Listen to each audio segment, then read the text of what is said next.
सच्चिदानंद क्या कहता है कि परमात्मा एक स्थान पर कहीं नहीं रहता, वो तो सर्वव्यापक है, कण कण में विद्यमान है, निराकार है, वो किसी एक देशीय नहीं है, एक स्थान पर नहीं रहता। और वेद कहते हो तो एक देशीय है, वहाँ उस ऊपर तीसरे धाम में रहता है और वहाँ से चल कर आता है।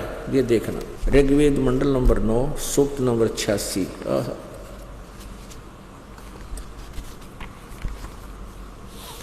ऋग्वेद मंडल नंबर 9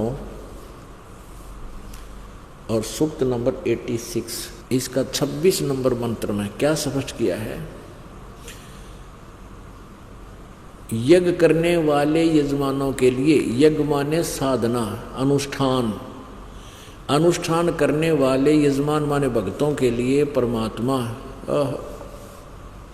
सब रास्तों को सुगम करता हुआ उनके विघ्नों को, संकटों को मर्दन करता है, उनके सब संकटों का नाश करता है और उनको पवित्र करता हुआ और भक्तों को, और अपने रूप को सरल करता हुआ, यानी परमात्मा का पुण्यात्मा सृष्टि रचना में आपको बताएंगे कि सतलोक के अंदर कबीर देव उस सतपुरुष के एक रोमकूप में, ये बाल का छिद्र होता है, इसको रोमकूप बोलते हैं, इसकी रोशनी इतनी है, करोड़ सूर्य मिला दे, करोड़ चंद्रमा मिला दे तो भी एक रोमकूप की शोभा ज्यादा है। अब इतने तेज युक्त है वो परमात्मा का शरीर सतलोक में, तो हमारी चरम दृष्टि नहीं दे सकती, जैसे उल्लू सूर्य को नहीं देख सकता, ऐसे हमारी चरम दृष्टि उस परमात्मा के ओरिजिनल प्रकाश को, शरीर को नहीं देख सकती, ओरिजिनल प्रकाश शरीर। तो परमात्मा क्या करता है कि अपने उस ओरिजिनल तेज को हल्का बना के, हल्का तेज पुंज का बना के यहाँ आता है।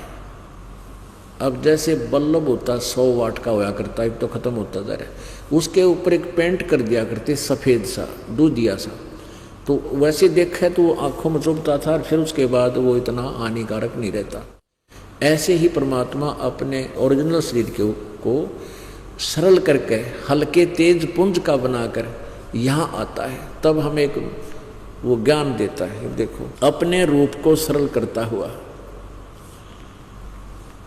वह कांतिमान परमात्मा, यो इन्होंने लिख दिया सर्वज्ञ। कवि कोई सर्वज्ञ हुआ आज तक? नहीं, कवि का अर्थ सर्वज्ञ नहीं हो सकता, या तो कवि ये लिखे कविता बनानिया, लेकिन यहाँ देखो कबीर अतो,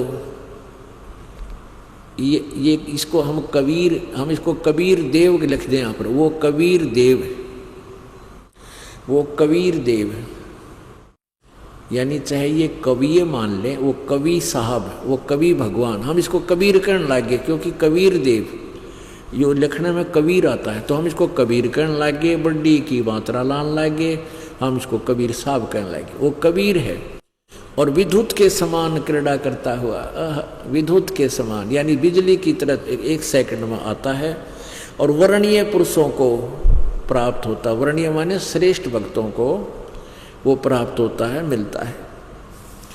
आगे देखो पुण्यात्माओं, यहाँ देखो अब 27 में क्या लिखा है?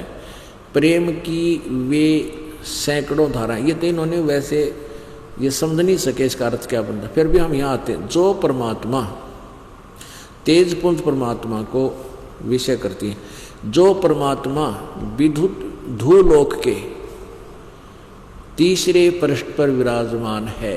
हमने ये देखना वो परमात्मा कितने एक स्थान पर बैठा है और वहाँ से चलकर आता है, वहाँ से गति करके आता है। यहाँ देखिएगा,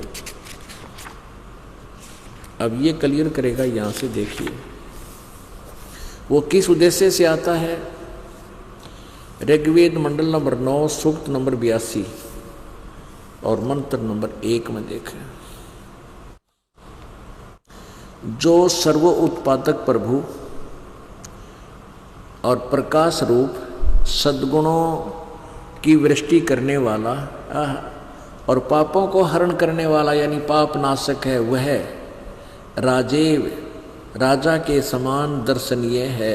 ओह, और ये निराकार बताओ, ये ठेकेदार इसके आर्य समाज जी दयानंद और यो कहते राजा के समान दर्शनीय है, देखने योग्य है, और वह पृथ्वी आदि लोक लोकोत्तरों के चारों ओर शब्दमान हो रहा है। वह वर्णीय पुरुषों को यानी श्रेष्ठ भक्तों को, अच्छी आत्माओं को, जो दृढ़ भक्त हैं, उस जो दृढ़ भक्त है उसको पवित्र करता हुआ, वह वर्णीय पुरुष को, जो श्रेष्ठ यानी अच्छी आत्मा को, जो दृढ़ भक्त है उसको पवित्र करता हुआ प्राप्त होता है, उसको मिलता है। कैसे मिलता है, कितनी शीघ्रता से आता है, किस उद्देश्य से? जिस प्रकार विद्युत यानी आकाशीय बिजली स्नेह वाले स्थानों को आधार बनाकर प्राप्त होता है। जैसे बिजली गिरती है, कल भी आपको बताया था कि जैसे बिजली गिरती है तो पहले कहा करते कि बिजली कांसी की थाली या बेले गिलास पर गिरती है। पहले कांसी धातु के हुआ करते थे ये बेले थाली, तो उनमें बिजली गिरा करती है। हमारी माता दादी कहा करती, भाई बाहर रखी है थाली, इसने अंदर रख दो बिजली पड़ जाएगी, तो उसको अंदर रख दिया करते थे, तो उसका कनेक्शन सीधा ना होया करता उससे। इस प्रकार यहाँ बता रहे हैं वेद भी उस परमात्मा के विषय में कि जिस प्रकार बिजली अपने जहाँ वो जा सकती है, जहाँ गिर सकती है, जिसको योग्य समझती है उसी पर जाकर गिरती है, ऐसे ही परमात्मा अपनी उन प्यारी आत्माओं को मिलता है जिनको वो मिल सकता है, मिलने योग्य होते हैं। आगे देखो ये, और वो एक स्थान पे वहाँ से चलकर आता है, ये देखना है। ऋग्वेद मंडल नंबर 9 सूक्त नंबर 82, आपने ये पहला मंत्र पढ़ लिया। अब दूसरे में लिखा वो किस उद्देश्य से आता है? हे परमात्मन, उपदेश करने की इच्छा से आप, यानी ज्ञान देने के उद्देश्य से महापुरुषों को प्राप्त होते हो, अच्छी आत्माओं को मिलते हो, और आप अत्यंत गतिशील पदार्थ के समान हमारे आध्यात्मिक यज्ञों को प्राप्त होते हो, यानी बहुत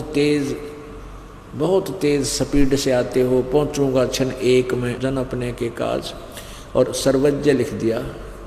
यो है कबीर वेधस्य, कबीर है ये, कबीर देव हैं आप, कबीर देव हैं, शुद्ध स्वरूप हैं, हमारे पापों को दूर करके हे सोम आप हमको सुख दें। अब ऋग्वेद मंडल नंबर 9 सूक्त नंबर 20 का मंत्र नंबर 1 में स्पष्ट किया है। ऋग्वेद मंडल नंबर 1 सूक्त नंबर 20 मंत्र नंबर 1 में कहा है कि पर कबीर देव वितय अयो हो वारे भी अरसती। वह परमात्मा, यो कबीर देव लिखा कति सीधा, कबीर देव, वह परमात्मा कबीर देव है, वो कबीर साहब है। कौन? जो सबका रक्षक है और विद्वानों की तृप्ति के लिए जो ज्ञान देता है, और सहनशील है, और संपूर्ण दुष्टों को संग्राम में तिरस्कृत करता है। अब वो परमात्मा, वो कबीर परमेश्वर अपने सतलोक से चलकर, मुक्ति धाम से चलकर पृथ्वी लोक पर प्रकट हुए। सन 1398 संवत 1455 ज्येष्ठ उतरते की पूर्णमासी को दिन सुबह ब्रह्म मुहूर्त में बनारस में, काशी में लहर तारा तालाब के अंदर विकसित कमल के फूल पर वो परमात्मा सतलोक से चलकर आकर शिशु रूप धारण किया। वहाँ से जुलाहा दंपति नीरू और नीमा उनको उठा लेगी, वो निसंतान थे। तो परमात्मा फिर जुलाहे का काम करने लगे, क्योंकि आए इसी उद्देश्य से थे, फिर अपना ज्ञान भी प्रचार किया करते थे। तो वो परमात्मा जिस उद्देश्य से आया था वहाँ से अंतर्ध्यान हुए, बनारस से, काशी से परमात्मा मथुरा पहुँचे। एक जिंदा महात्मा का रूप बनाया। जिंदा संत किस कैसे होते हैं? मुसलमानों में जिंद बोलते हैं उनको, जिंदा महात्मा। एक ओवरकोट पहनते काला सा, एक ओवरकोट बस, और घुटना तो नीचे ताई का लंबा होता है, और एक कच्छा पहनते हैं, और सिर पे एक टोप होता है काला सा, ऊंचे से ऐसे लंबा चौड़ा सा, घना लंबा भी नहीं, चोटे से वाला होता ऊपर को। तो ऐसी वेशभूषा वाले को जिंदा महात्मा कहते हैं। वो मुसलमानों में ज़्यादा होते हैं, मुसलमान धर्म में। तो कबीर परमेश्वर पूर्ण ब्रह्म अपनी प्यारी आत्मा को अपना ज्ञान समझाने के लिए, काल के जाल से निकालने के लिए उस जिंदा महात्मा का रूप बना के, जहाँ धर्मदास जी अपनी क्रिया कर रहा था, नित्य नियम कर रहा था, सुबह की जो वो साधना करता था, उस मथुरा में बैठ के जोड़ के ऊपर, तालाब के ऊपर, उससे 50 फुट की दूरी पर परमात्मा बैठ गए और धर्मदास जी गीता जी को पढ़ रहा था। 7वें अध्याय को वो पढ़ रहा था, परमात्मा ध्यान से सुन रहा था और धीरे धीरे उससे 10 फुट की दूरी पर आकर बैठ गए। किससे? धर्मदास से। धर्मदास जी ने सोचा कि मुसलमान संत मेरे इस गीता जी की वाणी से प्रभावित हो रहा है, क्यों ना इसको आज मैं इसी बहाने और पाठ कर दूं। उसने 7वें अध्याय का पूरा पाठ किया, उसके बाद 8वां शुरू कर दिया, 8वें का भी पूरा शुरू कर दिया, पूरा पढ़ दिया। जब उसने पूरा पढ़ लिया, जब परमात्मा बोले, सारी क्रिया उसने कर ली, कबीर परमात्मा बोले कि हे महात्मा जी, पुण्यात्माओं, आप जब इस ज्ञान से परिचित हो जाओगे, आपकी आंखों से आंसू नहीं सूखेंगे इस भगवान की लीला देख के। अभी तो आपका नशा है, इस काल का अज्ञान है, आपकी ये बातें ना समझ, हमारी कबीर भगवान होगा। 100% कबीर इज गॉड, ये हमारा सबका पिता है, हम सबका मालिक है, हम इसकी संतान हैं। और माता पिता को दुख हुआ कर अपने बेटे दुखी, बेटा बेटी दुखी दिखे जब, और काल को कोई दुख नहीं हो तो दूने आनंद लेता है।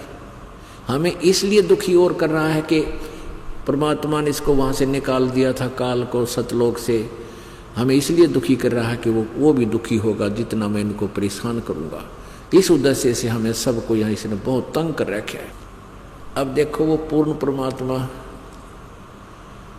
उस 2 कौड़ी के जीव धर्मदास से कहता है, हे महात्मा, मैं बिल्कुल अबोध हूँ, मुझे ज्ञान नहीं है, मैं बहुत भटक लिया हूँ, ना जाने कहाँ कहाँ मैंने संतों महापुरुषों से ज्ञान समझना चाहा है, परंतु मेरी संतुष्टि नहीं हुई। आपके ज्ञान में मुझे बहुत दम लग रहा है, आप मुझे कुछ ज्ञान सुनाओ, मुझे कुछ भेद बताओ अल्लाह के बारे में, गॉड के बारे में, परमात्मा के विषय में। अब पुण्यात्माओं, धर्मदास और फूल गया। महाराज जी कह दिया भगवान ने, हे महाराज जी, हे महात्मा जी, मेरा कल्याण करो।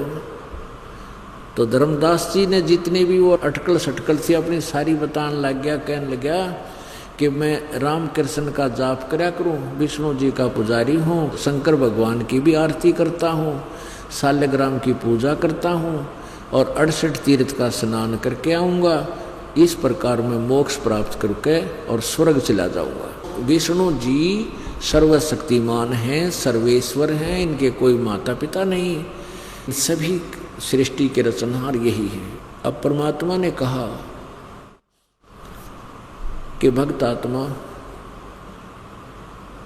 आप नाराज ना होना, क्योंकि मैं अपने शंका का समाधान चाहूँगा, और उसके लिए मेरे कोई प्रश्न ऐसा वैसा हो जाए तो आप नाराज ना होना, अक्षुब्ध ना होना। धर्मदास जी बोले, नहीं नहीं, बोलो बोलो, क्या चाहते हो। परमेश्वर ने कहा कि आप बताते हो कि जो पाप करते हैं, जीव हिंसा करते हैं, उनका मोक्ष नहीं होता। धर्मदास जी कहने लगे, ये तो सत्य है, जो पाप करता है, जीव हिंसा करता है, वो तो कभी भी मोक्ष नहीं प्राप्त कर सकता, वो तो पापी प्राणी है। तो परमात्मा ने कहा कि आप कहाँ से चलकर आए हो? कि मैं बांधवगढ़ से आया हूँ। बांधवगढ़ यहाँ मथुरा से कितनी दूरी पर है? कि लगभग 250-300 कोस, एक कोस लगभग 3 किलोमीटर का होता है, यानी 750-800 किलोमीटर, और पैदल चल के आए हो अकान जी। तो वहाँ से यहाँ तक आपने कितने जीव मार दिए? पैरों के नीचे। और जिस तालाब से तुम स्नान करके आया है, देख तेरे इस लोटे में पानी जल है, इसमें भी ये जीव घूम रहे हैं बिना गिनती के। और तूने इसमें मल मल कर स्नान किया है, बली आत्मा ना जाने कितने जीव रगड़ रगड़ कर मार डाले, कितना पाप कर दिया, कितनी जीव हिंसा कर दी। और तुम प्रतिदिन जो लीप कर खाना बनाते हो, पहले क्या करते थे, लीपते हैं जैसे आजकल पोचा मार देते हैं। पहले गाय का गोबर और मिट्टी मिलाकर पीली मिट्टी से लीपा करते थे, उसको स्वच्छ बनाते थे और फिर वहाँ खाना बनाते थे। कहते हैं जितने क्षेत्र में तुम ये लीपा पोती करते हो, ये चौका बनाने के लिए, खाना बनाने के लिए, इस क्षेत्र में भी ना जाने कितने जीव तुम मार देता है, तो तेरी मुक्ति कैसे होगी। एक बात बताओ, आप कहते हो मैं गीता जी का पाठ करता हूँ, पाठ के करने मात्र से मोक्ष प्राप्ति नहीं हो सकती। कि जैसे अब परमात्मा ने एक उदाहरण दिया कि धर्मदास ए महात्मा जी, एक किसान था और उसको वृद्ध अवस्था में पुत्र प्राप्ति हुई। जब वो बच्चा 10-12 वर्ष का हो गया तो किसान को चिंता होगी कि तेरी आयु अब कम है और तेरा बालक अभी जवान हुआ नहीं। तो उसने क्या सोचा कि मैं अपना अनुभव लिखकर एक पुस्तक में, एक नोटबुक में लिख देता हूँ और बच्चे को बोल दूंगा कि बेटा तू बड़ा होकर के जब खेती करने लगे, मेरे द्वारा लिखे हुए अनुभव के अनुसार ही करना, तब तुझे अच्छी फसल प्राप्त होगी, तू कामयाब होगा। तो उस किसान ने अपने प्रत्येक क्रॉप का, प्रत्येक फसल का सीजन, उसको बीजने में कितना पहले कैसे संवारना चाहिए खेत को, कितना बीज एक बीघा में, एक एकड़ में कितना बीज डालना है, कौन सी फसल का डालना है, कब फर्स्ट वाटरिंग करनी है, प्रथम सिंचाई कब करनी है, और सारा कुछ लिख दिया। अब वो बालक, वो पिताजी शरीर त्याग गया, वो बड़ा होकर के उस बच्चे को वो कह के चला गया था कि बेटा तू प्रतिदिन मेरे इस अनुभव को पढ़ना, प्रतिदिन इसको पढ़ लेना ताकि तुझे भूल ना लगे, और फिर तू इसमें लिखे अनुसार अपनी खेती करना। तो वो किसान का बेटा पढ़ तो रहा पिताजी के अनुभव को प्रतिदिन और कर रहा उसके विपरीत, क्या वो सफल होगा? धर्मदास जी कहने लगा नहीं, उसने तो वैसे ही करना होगा जैसे पिताजी ने अपना अनुभव लिखा। तो भले आदमी, गीता जी में अभी आपने 7वां अध्याय पढ़ा, इसमें क्या लिखा है भक्त? त्रिगुणमयी माया, रजगुण ब्रह्मा, सतगुण विष्णु, तमगुण शिव जी के द्वारा, इन्हीं की भक्ति पर जो आश्रित हैं, उनके द्वारा जिनका उनकी बुद्धि हर ली गई है, इनसे ऊपर किसी को नहीं मानते, वो तो राक्षस स्वभाव को धारण किए हुए मनुष्यों में नीच दूषित कर्म करने वाले मूर्ख लिखा है। आप इस विष्णु जी की पूजा कर रहे हो, सतोगुण भगवान की। अब धर्मदास जी को परमात्मा ने थोड़ी डिटेल बताई।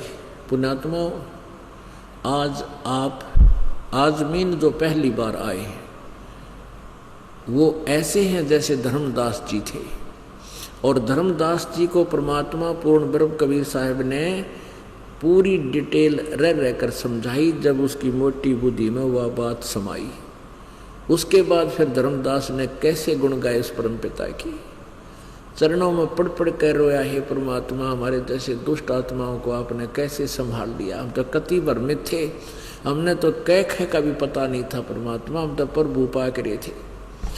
अब इसी प्रकार आप जी को ये दास रह रह कर ये रेग मार मारेगा, यू ज्ञान सुनाओगा, तब आपके हृदय में समाओगा कि हम जो कर रहे हैं, जो सुन रहे हैं, ये 100% सत्य है, और तभी आप इस मार्ग पर दृढ़ हो पाओगे। पुण्यात्माओं, ये अवसर दिया परमात्मा ने, ये बार बार टाइम नहीं मिलेगा, ना तो सदा मनुष्य जन्म होया करते, और मनुष्य जन्म हो गया तो ये तत्व ज्ञान नहीं मिलेगा पुण्यात्माओं।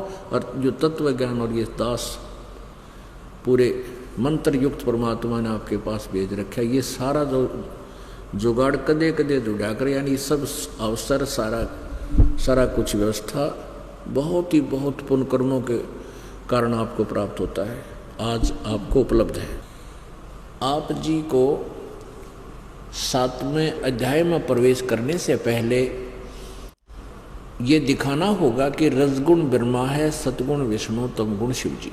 तब आप इस 7वें अध्याय के गूढ़ रहस्य को समझ सकोगे। ये देखिएगा, श्रीमद् देवी भागवत सभाष्टीकम, यानी संस्कृत सहित है ये देवी भागवत, श्रीमद् देवी भागवत हिंदी टीका सहित भाग 1। अथ श्रीमद् देवी भागवत, अथ देवी भागवतम सभाष्टीकम सहमात्यम, खेमराज श्री कृष्ण दास प्रकाशन बंबई से। ये देखिएगा, ये तीसरा स्कंध यहाँ से प्रारंभ होता है। अथ श्रीमद् देवी भागवते भाषा टीका युक्ते तृतीय स्कंध है प्रारंभते। यहाँ से तीसरा स्कंध प्रारंभ होता है। और यहाँ देखिएगा प्रश्न नंबर 11, देवी भागवत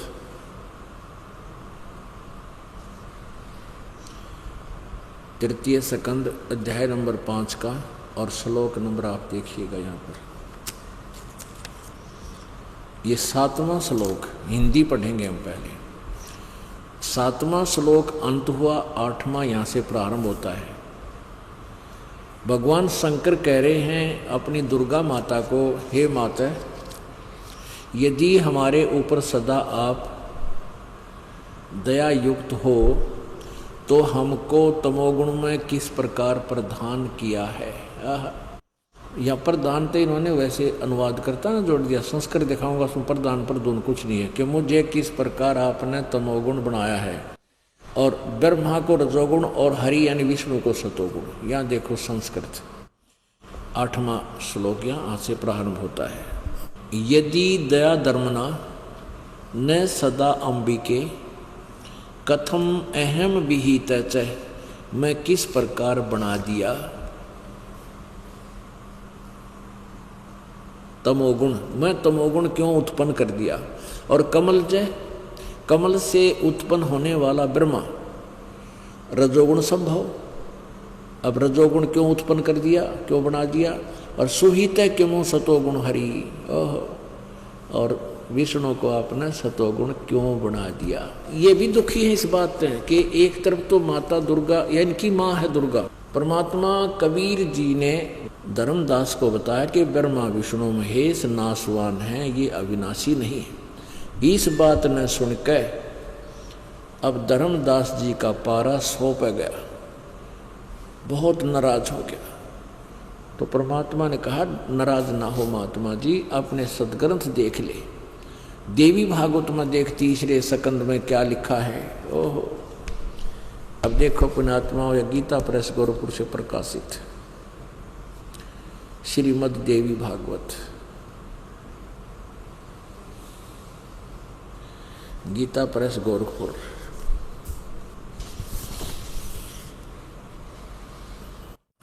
संपादक हनुमान प्रसाद पोदार, चमनलाल गोस्वामी। गीता प्रेस गोरखपुर से प्रकाशित और मुद्रित है। गीता प्रेस गोरखपुर, गोविंद भवन कार्यालय कोलकाता का संस्थान। अब तीसरा स्कंद,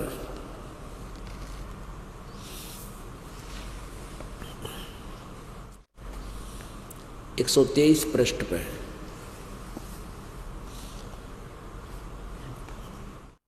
भगवान विष्णु माता दुर्गा को के विषय में कह रहे हैं, तुम शुद्ध स्वरूपा हो, यह संसार तुम्ही से उद्भासित हो रहा है। मैं ब्रह्मा और शंकर हम सभी तुम्हारी कृपा से विद्यमान हैं। हमारा जन्म और मृत्यु, आविर्भाव माने जन्म, तिरोभाव माने मृत्यु हुआ करता है। केवल तुम ही नित्य हो, जगत जननी और प्रकृति और सनातनी देवी हो।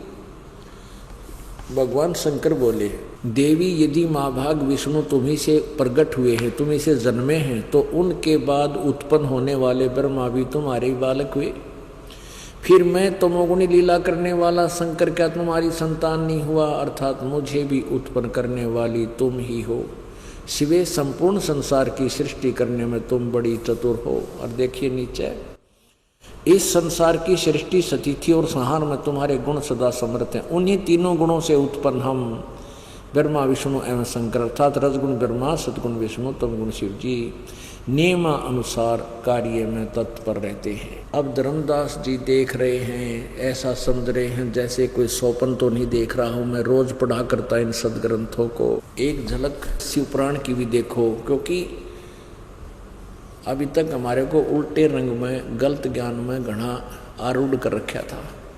अब उस रंग को हटाने के लिए, एक कंसेप्ट को क्लियर करने के लिए कितने प्रमाण आपको दिखाने पड़ेंगे, तब यो मन मानने तो माने ना भी माने, क्योंकि काल के दबाव बहुत ज़्यादा है। लेकिन मना के छोड़ेंगे हम, ऐसी बात थोड़ी है। ये देखो शिवपुराण, संक्षिप्त शिवपुराण, गीता प्रेस गोरखपुर से प्रकाशित। अगर ये अनुवाद किसी और का किया हुआ होता तो कोई ना माने हिंदू। अब गीता प्रेस गोरखपुर को तो कति राज्यों का मानना है कि इसमें जो लिखा सही है। संपादक हनुमान प्रसाद पोदार, और ये गीता प्रेस गोरखपुर से प्रकाशित और मुद्रित है। अब देखना इसके 110 पृष्ठ पे रुद्र संहिता और 110 पृष्ठ पे, 110 पृष्ठ पे संक्षिप्त शिवपुराण। इस प्रकार ब्रह्मा, विष्णु और रुद्र इन तीनों देवताओं में गुण हैं, किंतु शिव गुणातीत माने गए हैं। ब्रह्मा, विष्णु और ये शंकर, शिव, इन रुद्र को, शंकर को, इन तीनों देवताओं में गुण है, रजगुण ब्रह्मा, सतगुण विष्णु, तमगुण शिव जी। परंतु शिव ये काल इनते न्यारा है। यहाँ देखो, इसका भी एक और बताना पड़ेगा आपको, पृष्ठ 25-26 पे और देखना पड़ेगा। ये देखिएगा, ये है भगवान ब्रह्मा और विष्णु जी का आपस में झगड़ा हो गया। ब्रह्मा बोला मैं तेरा बाप, विष्णु जी का मैं तेरे बाप, लट्ठम लट्ठा मुक्कम मुक्का हथियार काट लिए। तब इस काल ने इनके, इस ब्रह्म ने इनके बीच में सतम रख दिया। उसके बाद ये स्वयं आ गया। फिर इनसे क्या वार्ता करता है? ब्रह्मा और विष्णु ने पूछा, प्रभु सृष्टि आदि 5 कर्तों के लक्षण क्या है, आप हम दोनों को बताइए। भगवान शिव बोले, मेरे कर्तव्यों को समझना अत्यंत गहन है। अब ज़्यादा ना समझ कर हम यहाँ आते हैं। एक ये 26 पृष्ठ पे काल बोला, पुत्रो, ए बेटो, तुम दोनों ने तपस्या करके प्रसन्न हुए मुझ परमेश्वर से सृष्टि और सतिथि नामक 2 कृत प्राप्त किए हैं। ये दोनों तुम्हें बहुत प्रिय हैं। इसी प्रकार मेरी विभूति स्वरूप रुद्र और महेश्वर में 2 अन्य उत्तम कृत संहार और तिरोभाव मुझसे प्राप्त किए हैं। अब ये 4 हो गए, दोनों ब्रह्मा विष्णु और रुद्र और महेश्वर। इन तो न्यारा है वो काल, जो गीता बोल रहा है वो इनसे न्यारा है। ये कहता ना कि तीनों देवताओं में गुण है, लेकिन वो तो इन तो न्यारा माना गया ब्रह्मा विष्णु में से। तो अब हम उसी को पढ़ेंगे। अब देखिएगा गीता जी 7वें अध्याय के ये 4 श्लोक, श्रीमद् भगवत गीता। इसके अनुवादक हैं जय दयाल गोविंद का। अब 7वें अध्याय का हम 12 से शुरू करेंगे। वैसे तो 1 से भी बहुत अच्छा है, लेकिन हम अपना शॉर्ट वो लेंगे जो जहाँ से हमने इसको समझना है। ये देखना, अध्याय नंबर 7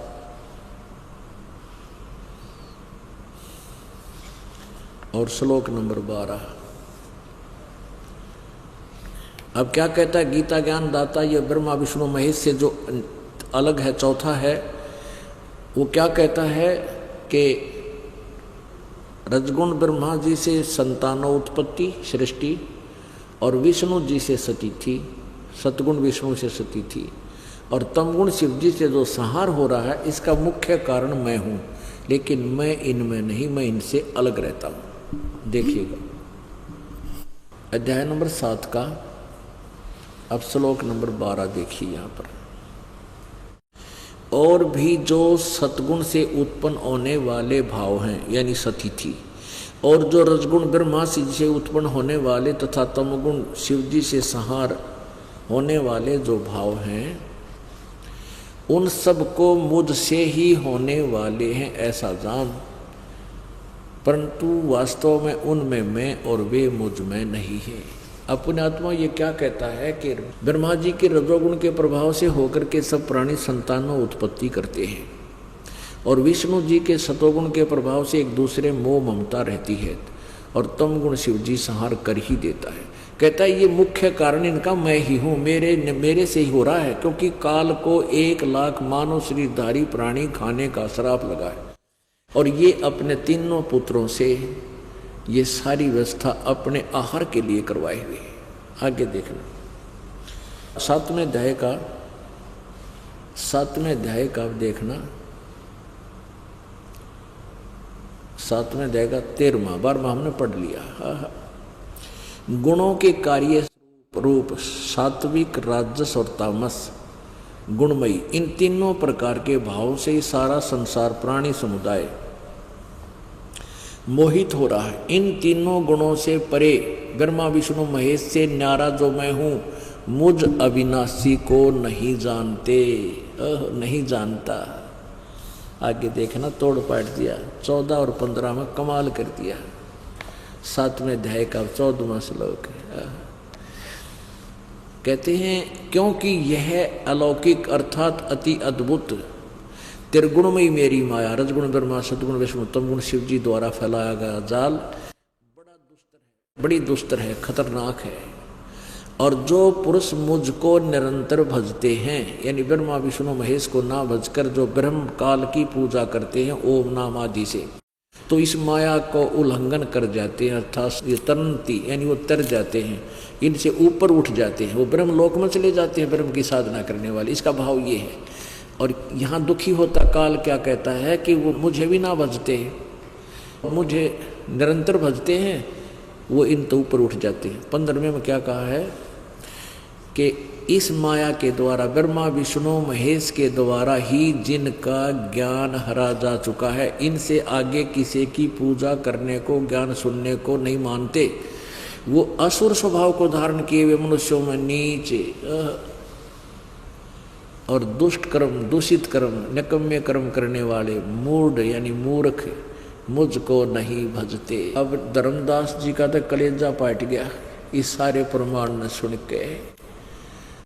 ब्रह्मा विष्णु महेश की पूजा करने वालों को, रजगुण ब्रह्मा सतगुण विष्णु तमगुण शिव जी की पूजा करने वालों को राक्षस स्वभाव को धारण किया, मनुष्यों में नीच दुष्ट कर्म करने वाले मूर्ख, यानी 4 बार लताड़ा है एक ही मंत्र में।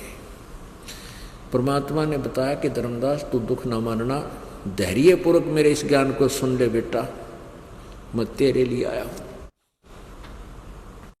जैसे शिवजी तमोगुण की पूजा की थी रावण ने और के जुल्म किया है, अपनी ही माता को जगत जननी जिसको दुर्गा का अवतार होती है, तीनों की तीनों कहते हैं, उस एक पराई स्त्री को उठा लिया, अपनी माता को उठाकर उसके साथ दुष्कर्म करना चाहा, वो तो मालिक की दया थी, वो सफल नहीं हुआ और अंत में के हुआ राक्षस कहलाया और कुत्ते वाली मौत में रहा।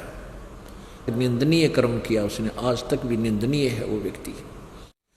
एक भस्मागिरी नाम का एक साधक था, गिरिपुरी सन्यासी, सारे शिव जी के उग्रनाथ नागा कनपाड़े ये तमोगुण शंकर के उपासक हैं। एक भस्मागिरी नाम का एक साधक था, उसने भगवान शिव जी के कैलाश पर्वत के ऊपर मकान के सामने, महल के सामने ऊपर को पैर नीचे को सिर करके 12 वर्ष तपस्या की। एक दिन पार्वती की प्रार्थना से शंकर जी ने पूछा, मांग भाई भस्मागिरी, क्या मांगता है मेरे से। भस्मागिरी ने कहा, भगवान वचनबद्ध हो जाओ। भगवान शिव ने कहा, ठीक है मैं वचनबद्ध हो गया, मांग ले। क्या मांगे कि आप अपना भस्म कड़ा दे दो। शंकर भगवान जी ने अपने हाथ में एक कड़ा पैर रखा था और उस कड़े में ऐसी सिद्धि शक्ति थी जिसके सिर पे ऊपर रख के न्यू कह दे भस्म, वो नष्ट हो जाता था, जल जाता था, राख बन जाता था। इस बात से भस्मागिरी परिचित था और उसके मन में के दोष था कि पार्वती बहुत सुंदर है, शंकर जी ने मार के पार्वती को पत्नी बनाऊंगा। अरे तेरा गजब भैया। उसी उद्देश्य से भगवान शंकर ने निकाल कर वो कड़ा दे दिया, अगले भाई कड़ा ले ले तू। उसी समय कहने लगा, ले शंकर हो ले होशियार, अब तुझे मारूंगा। अब आगे आगे तो भगवान और पाछा पाछा पुजारी दोनों स्पीड खींच रहे। पुण्यात्माओं, परमात्मा बोले धर्मदास, यदि ये शंकर भगवान अविनाशी होता तो भस्मागिरी से डर के नहीं भागता। उसका के बिगाड़ा हो भस्म कड़ा, खड़ा हो जाता, काजा क्या करेगा। फिर वो गंढत नाच नचा के पार्वती रूप बना के भगवान ने आकर वो मारा, तो भगवान शंकर का कालजा ठंडा हुआ। जब उसका दिल डटा, नहीं तो भाग रहा था फुल स्पीड से। तो पुण्यात्माओं, ये कथा हम पढ़ा करते पर मन में कदे नहीं आ करती, भगवान भाग क्यों लिया। ये शंकर जब समर्थ था, अविनाशी था, तो भागने की जरूरत थी इसने। और वो भस्मागिरी से भस्मा असुर कहलाया, भस्मासुर। और ब्रह्मा जी की रजगुण ब्रह्मा की उपासना की थी। हिरण्यकशिपु ने अपने पुत्र का, प्रहलाद का शत्रु हो गया और कितना दुख दिया उस बालक को। केवल ज्ञान विवाद था। हिरण्यकशिपु कहा करता, तू विष्णु की भक्ति नहीं करेगा तो मेरी भक्ति कर, मैं भगवान हो गया हूँ, मैंने वरदान मांग लिए हैं, सुबह मरूँ ना शाम मरूँ, ऐसे नहीं मरूँ, फलाना नहीं मरूँ।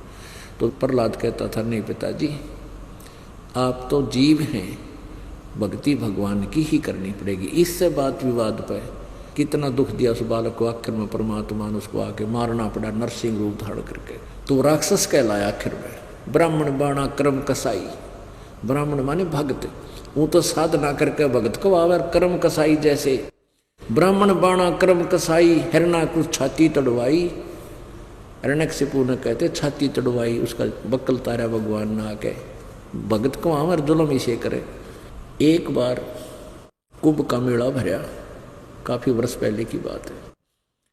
कुंभ के मेले की पर भी लगी हर पैड़ी हरिद्वार में।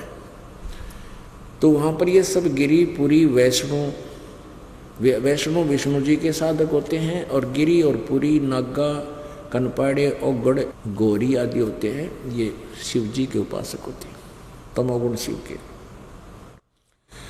तो वहाँ हर की पैड़ी पे स्नान करने के लिए पर भी लगी।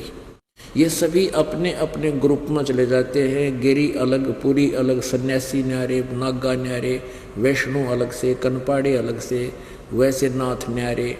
तो ऐसे वहाँ इकट्ठे हो गए। स्नान करने के अगर समय निकट आया तो सबसे पहले नागा, जो कति नंगे रहते हैं, शिव जी के उपासक हैं, वो पहुँच गए हर की पैड़ी पे। हजारों, कई हजार की संख्या में खड़े हो गए।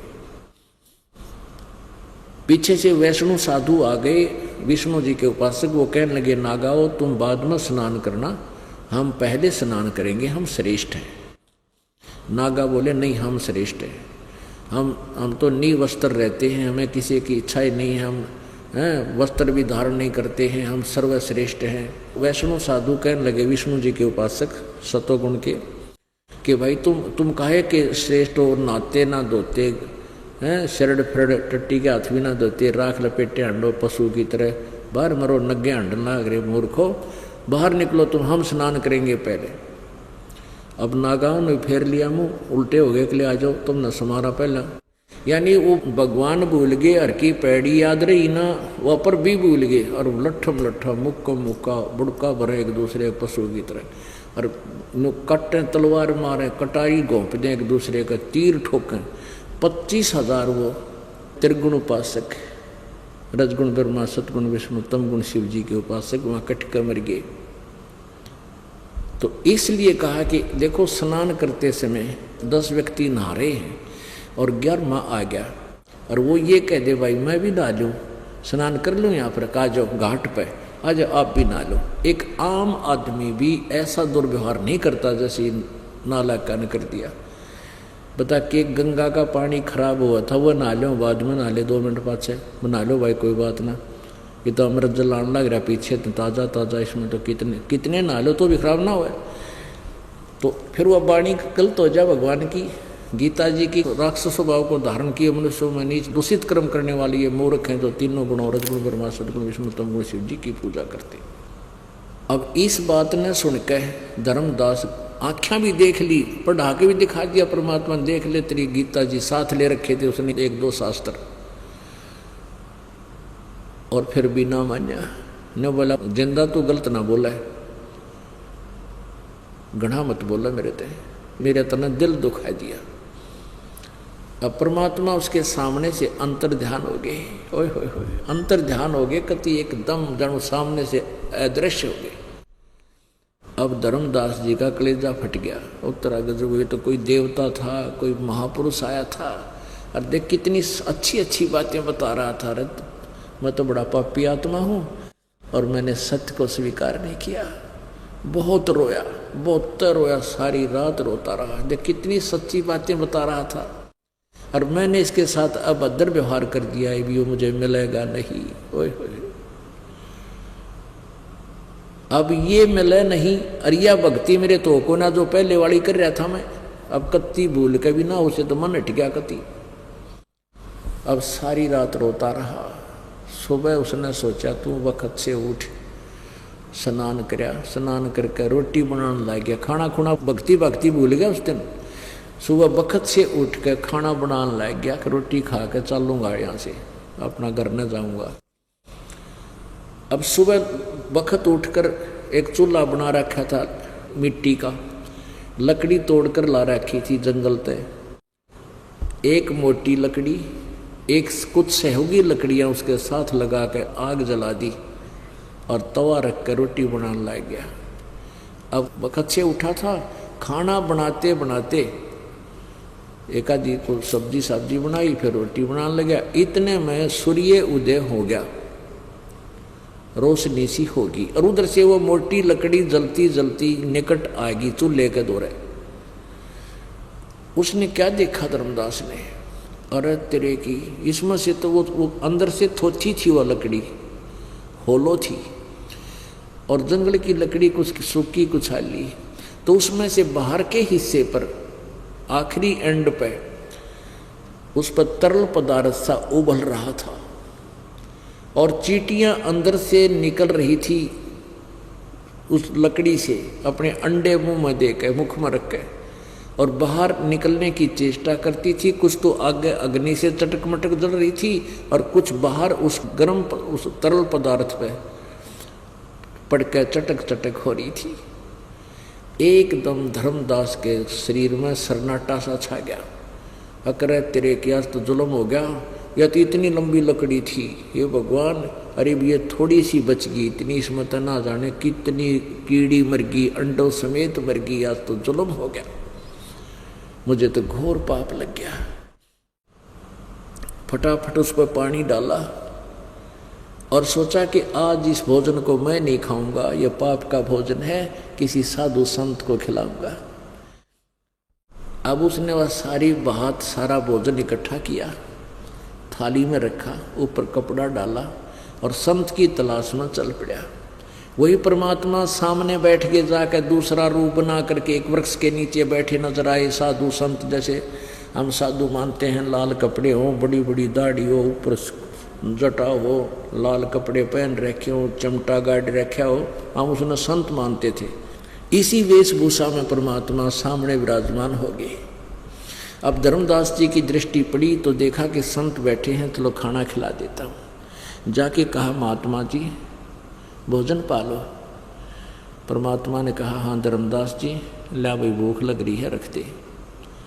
अब धर्मदास ने सोचा ये मुझे जानता कैसे है, फिर भी वो बात अवॉइड कर दी कि देख लिया होगा कहीं पर मैं बहुत भंडारे करता हूँ, और भंडारे भी आए होंगे कहीं। अब परमात्मा के सामने वो थाली रख दी, सारा भोजन रख दिया। अब कबीर परमेश्वर जी ने क्या किया, अपने पास एक करमंडल रखा था, पानी का लोटा, उसमें से जल लिया और कुछ मंत्र से बोले और पानी के छींटे उन भोजन पर मार दिए।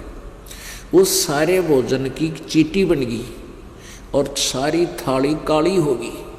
अंडे मुंह में लेकर वह सारी बाहर निकलने की चेष्टा करने लगी।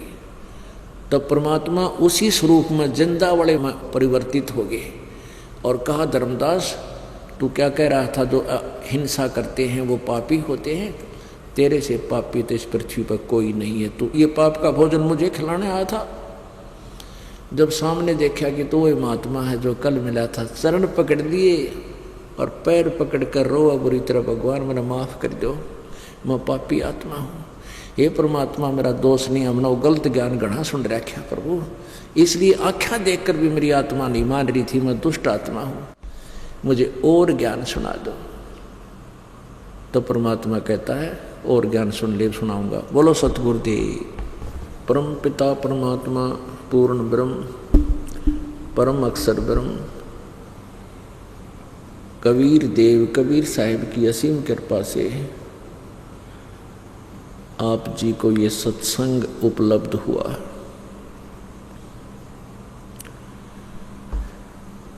पुण्यात्माओं, आप परमात्मा की विशेष प्रिय आत्मा है, आपके ऊपर एक विशेष रजा है परमात्मा की कि आपको इस कलयुग में जन्म मनुष्य का मिला, और ये बिचली पीढ़ी का समय, अब ये भक्ति काल है, भक्ति का समय है, और इस समय की इंतजार परमात्मा ने 3 युग तक की।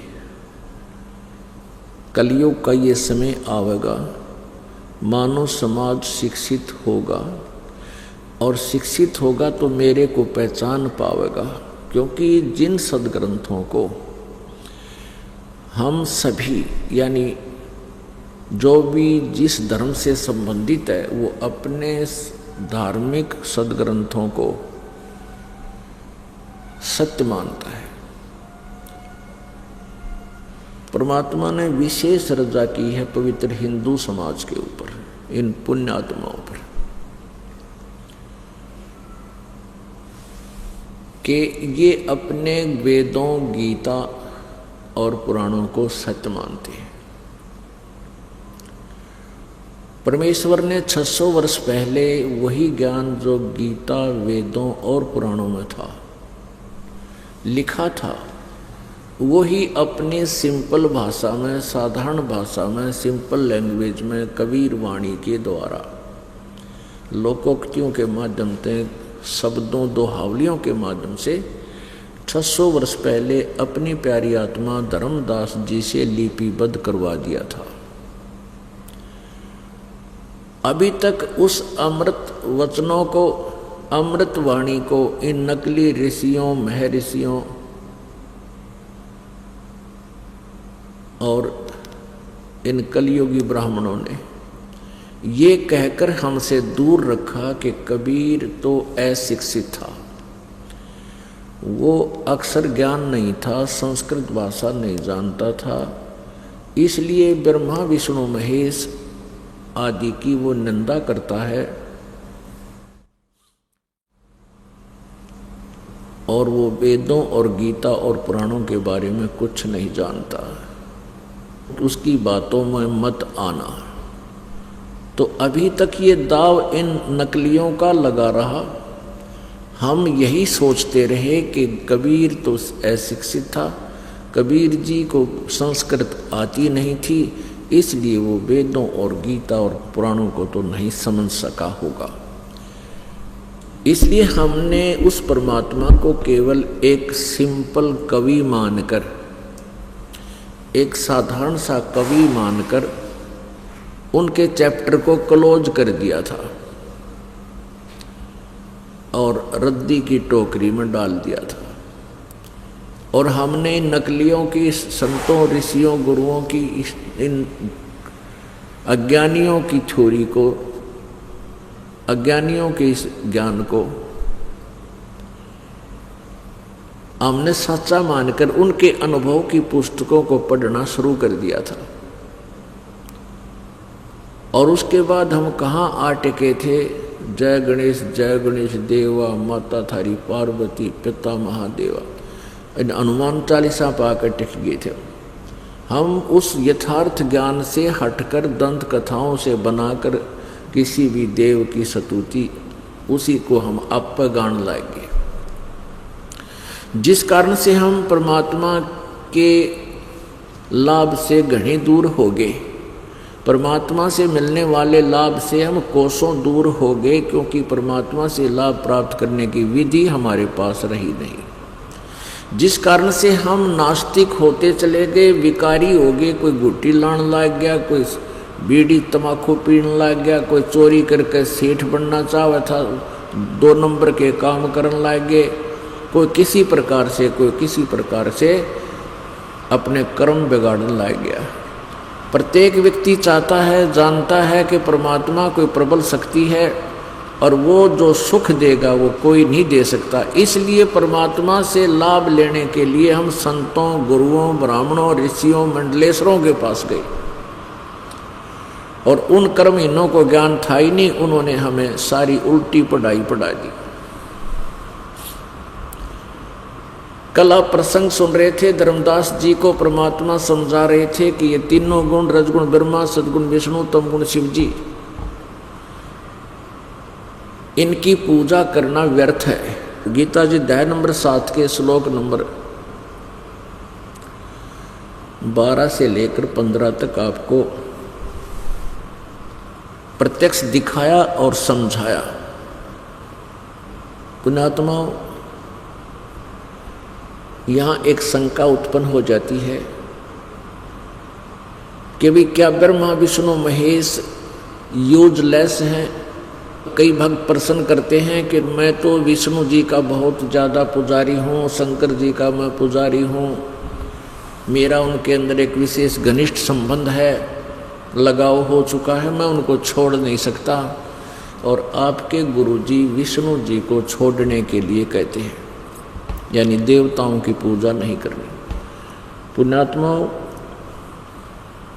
जब तक आप इस दास के पूरे ज्ञान को नहीं समझोगे, एक आंशिक वचन कहीं से सुन भी लिया, थोड़ा बहुत कोई कथा चल रही है, उससे में प्रमाण ना दे पाते हैं, तो उसी से आप ये समझ लेते हो कि रामपाल तो ब्रह्मा विष्णु महेश, विष्णु और शंकर आदि भगवानों से दूर करना चाहता है। नहीं, परमात्मा की वाणी है, तीनों देवा दिल में बसे, ब्रह्मा विष्णु महेश, प्रथम इनकी वंदना फिर सुन सतगुरु उपदेश। हम पहला मंत्र जो आपको देते हैं, इन्हीं की मजदूरी का देते हैं, इनकी पूजा नहीं है वो। या फिर भ्रमित हो जाते हैं कि अभी एक तरफ तो गुरु जी कहते हैं ये पूजा के योग नहीं है, इनकी पूजा नहीं करनी चाहिए, पूजा केवल एक परमात्मा की करनी चाहिए, पूर्ण ब्रह्म की। इधर से प्रारंभ में मंत्र इनकी भी जाप दिए जाते हैं। पुण्यात्माओं, एक तो होती है पूजा, एक होता है सत्कार। पूजा और सत्कार में बहुत अंतर होता है, क्योंकि ब्रह्मा विष्णु महेश हमारे हमारे एक परिवार समझो, इसके अभिन्न अंग हैं, और इन अंगों से हम दूर नहीं हो सकते और न ही इनको दूर किया जा सकता। अब जैसे पूजा और सत्कार में कितना अंतर होता है। कोई भी बड़ा बुजुर्ग आदरणीय पुरुष है, आदर और पूजा में बहुत अंतर है। जैसे एक पतिव्रता लड़की होती है, वो सत्कार तो सभी का करती है, आदर सभी का करती है। जैसे जेठ है तो जेठ के नाते से उनको आदर सत्कार करती है, जेठानी को भी सत्कार करती है, आदर करती है। सास और ससुर का भी वो पूरा सत्कार करती है, आदर करती है, उनसे बहुत अच्छा स्नेह दिखाती है। और देवर और देवरानी से भी, ननंद से, यानी सभी से वो बहुत ही अच्छा व्यवहार करती है। पतिव्रता का अर्थ केवल इतना ही नहीं होता कि वो अपने पति से ही संबंधित है, वो तो एक नेक बेटी बहन का प्रथम कर्तव्य होता है। फिर उसके बाद परिवार के अंदर कलह मचा देना भी पतिव्रता पद से गिरना ही होता है। जैसे मान ले किसी और दूसरे को आदर सत्कार नहीं देवे तो घर में झगड़ा ही बढ़ता है, मन मुटाव चलते हो जाते हैं। तो सत्कार तो वो सभी का, आदर सभी का करती है यथोचित, लेकिन पूजा अपने पति की ही करती है। और जब वो अलग हो जाते हैं, जेठ देवर से अलग होते हैं, तो उसमें वो अपने प्रत्येक आइटम जो उसके हिस्से आया है सारे उठा कर अपने पति वाले घर में रख लेगी। फिर उसका किसी का मतलब नहीं, ना जेठ से ना जेठानी से, ना देवर से ना देवरानी से, यानी अपना एक चम्मच भी ना छोड़ देवा। अपने पति में उसका इतना लगाव होता है। वो पूजा अपने पति की करती है, समर्पित अपने पति पर होती है, लेकिन परिवार में सबके साथ वो आदर के साथ सबका सत्कार करती। ऐसे ही हम एक इस काल के लोक में, हमारा एक परिवार है, ब्रह्मा विष्णु महेश भी हमारे अंग हैं, और हमारा पति, हमारा स्वामी, हमारा मालिक वो परम अक्षर ब्रह्म कबीर देव है। हम पूजा तो करते हैं उस परमात्मा की, वो हमारा पति है, स्वामी है, मालिक है, प्रभु है। और लेकिन यहाँ ब्रह्मा विष्णु महेश भी हमारे देवर जेठ समझ लो, यानी हमसे इनका अभिन्न संबंध है। तो ये इनसे हम इनका अनादर नहीं बताया परमात्मा कबीर जी ने, या इस दास ने भी कभी ऐसा नहीं कहा। लेकिन जब हम इनसे न्यारे होंगे, जब हम इनसे अलग होंगे, सतलोक अपने घर में जाएंगे, अपने पति के साथ जाएंगे, तो फिर हम यहाँ नहीं अपनी चम्मच भी छोड़ दें, यानी अपनी सारी कमाई को साथ ले जाएंगे और इनसे हमारा कोई लिंक नहीं रहेगा।